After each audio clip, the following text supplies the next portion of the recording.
এতদিন তো আমি একা বলছিলাম, আপনারা অনেকেই আমায় বলছিলেন যে আপনি অসম্ভব সমস্ত কথা বলছেন, শেখ হাসিনা এই মুহূর্তে ফিরে আসতে পারেন না।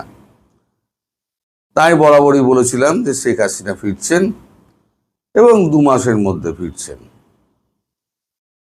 এখন যদি এই সীমান্ত টিমান্ত নিয়ে গন্ডগোল ফন্ডগোল না লাগে, তাহলে ওই নির্ধারিত 2 মাসের মধ্যেই উনি ফিরবেন। এখন আমি তো একা বলছিলাম, এখন সব আপনাদের কাগজ যত আছে, মিডিয়া আছে, তাতে আলোচনা হচ্ছে, কাগজে লেখা হচ্ছে এবং সর্বত্র একই আলোচনা যে শেখ হাসিনা দেশে ফিরছেন। ফিরে তিনি বিচারের সম্মুখীন হবেন কি হবেন না সে তো পরের ব্যাপার। এখন শেখ হাসিনা ফিরলে পরে যে অবস্থা হবে, আমার যা আন্দাজ, আর আমি যা যা আন্দাজ করে বলেছি এখনো পর্যন্ত কোনোটাই মিথ্যা হয়নি, যে অন্তত 1 কোটি মানুষ তো ঢাকার বুকে নেমে পড়বে। বিভিন্ন জেলা উপজেলা ঢাকা শহর সমস্ত মিলিয়ে 1 কোটি মানুষ নেমে পড়বে। কোথায় পুলিশ, কোথায় সেনা, কোথায় আনসার, কোথায় বিরোধী বাহিনী, কোথায় বৈষম্য বিরোধী ছাত্র, সব হাওয়া হয়ে যাবে। শুধু উনি ঘোষণাটা দিন, এবং দিন ঘোষণা হয়তো খুব তাড়াতাড়ি হতে পারে। যদিও অনেক ক্ষেত্রে যদিও বিধিনিষেধ থাকে, তিনি ঘোষণা নাও দিতে পারেন। তবে আমার কাছে যা খবর, তিনি ঘোষণা করেই ফিরবেন যে অমুক দিনকে আমি ফিরছি। নাহলে আওয়ামী লীগ সমর্থকরা জানবেন কি করে তিনি কবে ফিরছেন? যারা বলছেন তিনি আগাম ঘোষণা করবেন না, তারা ঠিক বলছেন না। তো যাই হোক, গত পরশুদিনই সম্ভবত, এখন আমি ভুলে গিয়েছি ডেটটা, জয়শঙ্করজি শেখ হাসিনার সঙ্গে দেখা করেছিলেন। আমি 2 দিন ধরে খবরটা আপনাদের দিতে পারিনি, কারণ আমি খবরটা পাইনি। কালকে সন্ধেবেলাতে আমি খবরটা কিছুটা জোগাড় করেছি, সম্পূর্ণ পেয়েছি সে দাবি আমি কখনোই করব না, কিছুটা পেয়েছি।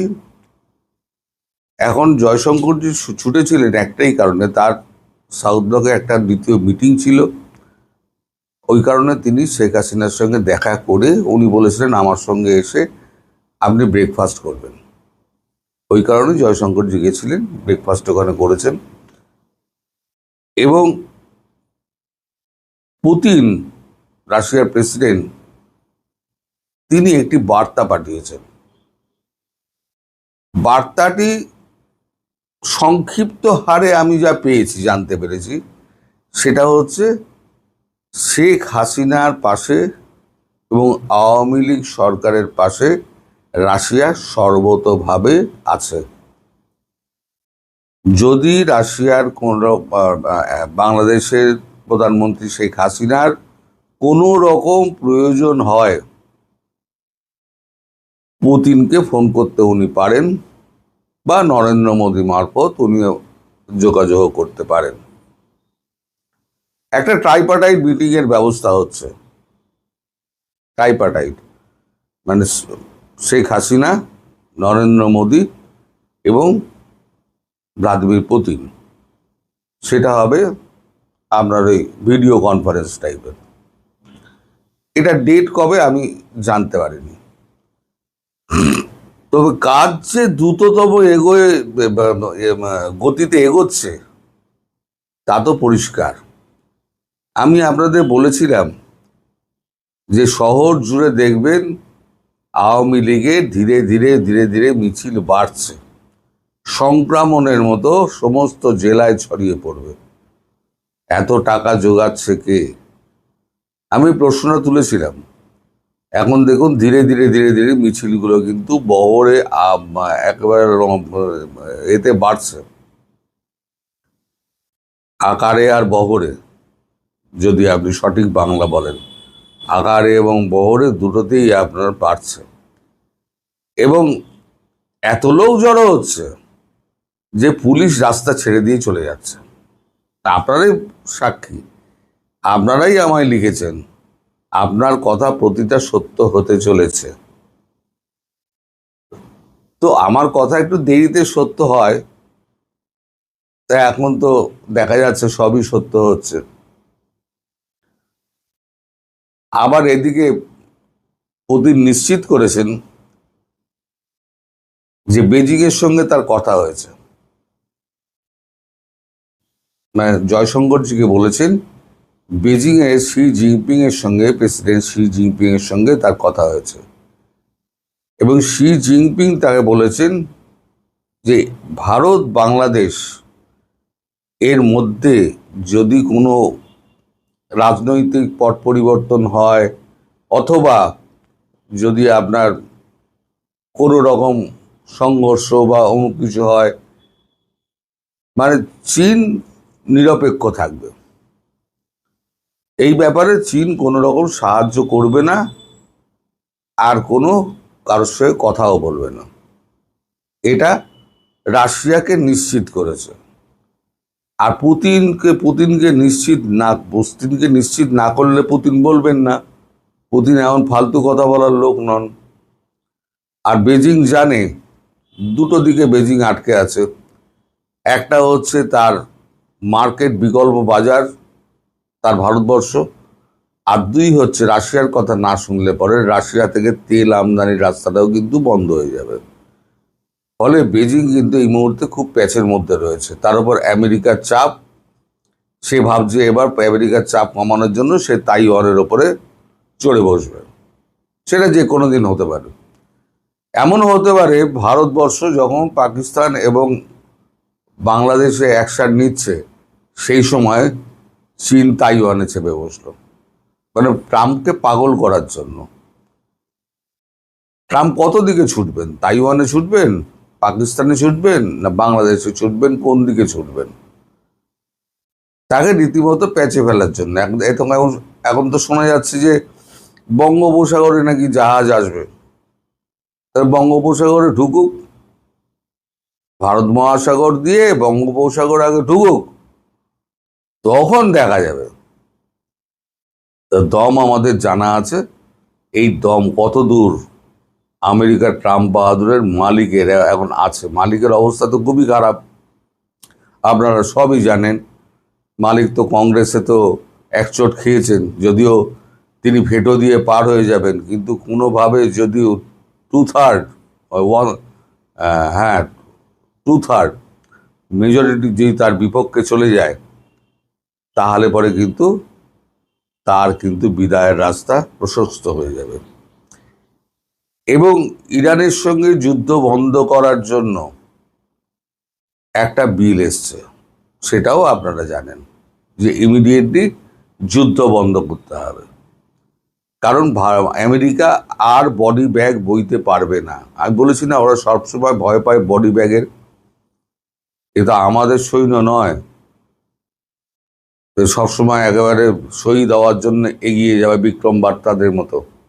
বিক্রম বার্তা একটু গুগলে সার্চ করে নেবেন, তাহলে জানবেন বিক্রম বার্তার মতো মানে আমাদের মেজর কত আছে। মেজর, ক্যাপ্টেন, যারা সামনে থেকে লিড করেন, ভেতরে বসে থাকেন না। এই যে আমাদের বিএসএফ আছে, বিএসএফ এর যিনি কমান্ড্যান্ট, তিনি কিন্তু বিএসএফ এর ক্যাম্পেই থাকেন, বিএসএফ এর সঙ্গেই খাওয়া দাওয়া করেন এবং বিএসএফ এর সঙ্গেই আড্ডা মারেন। তার মানে একটা ওদের মধ্যে একটা ঘনিষ্ঠতা এবং একাত্মবোধ তৈরি করার জন্য, যেগুলো আমাদের আর্মিতে হয়।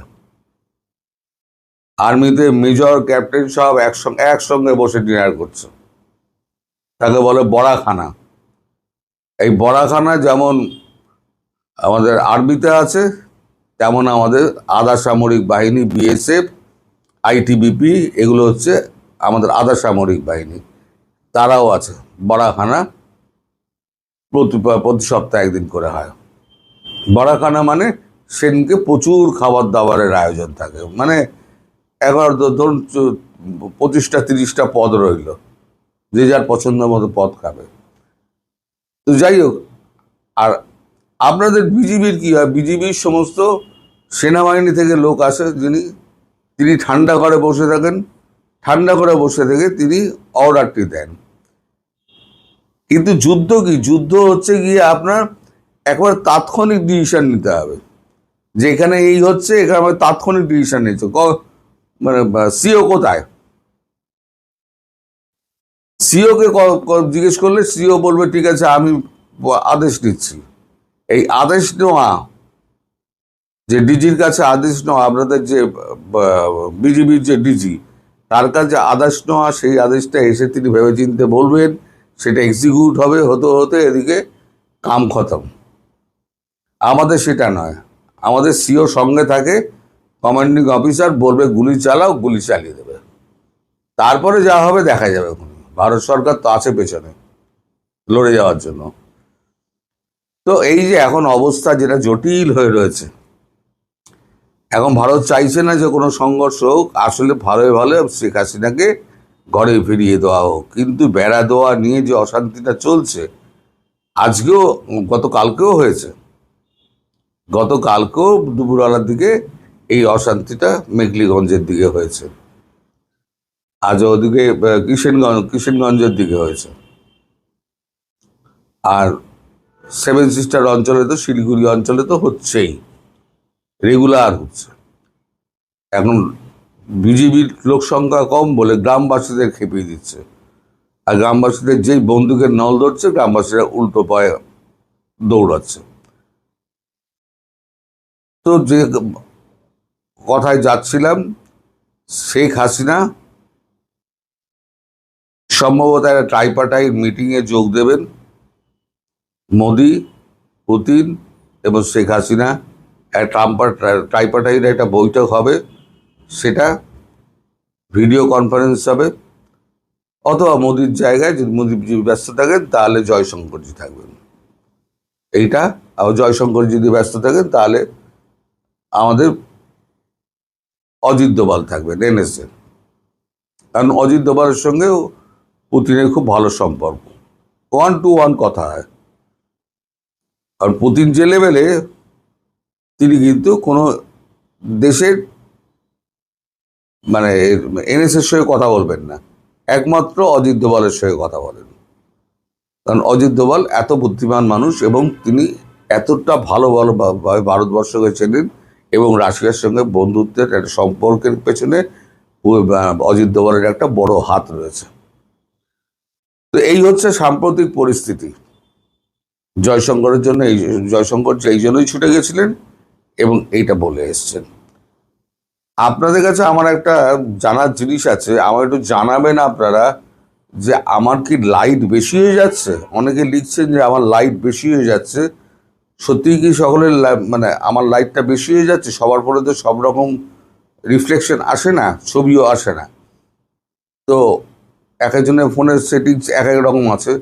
তো আপনারা যদি আমাকে একটু জানান, সেই মতো আমি লাইট ফিক্সিংটা ঠিক করতে পারি। সবাই ভালো থাকবেন, সুস্থ থাকবেন এবং সাবধানে থাকবেন। নমস্কার।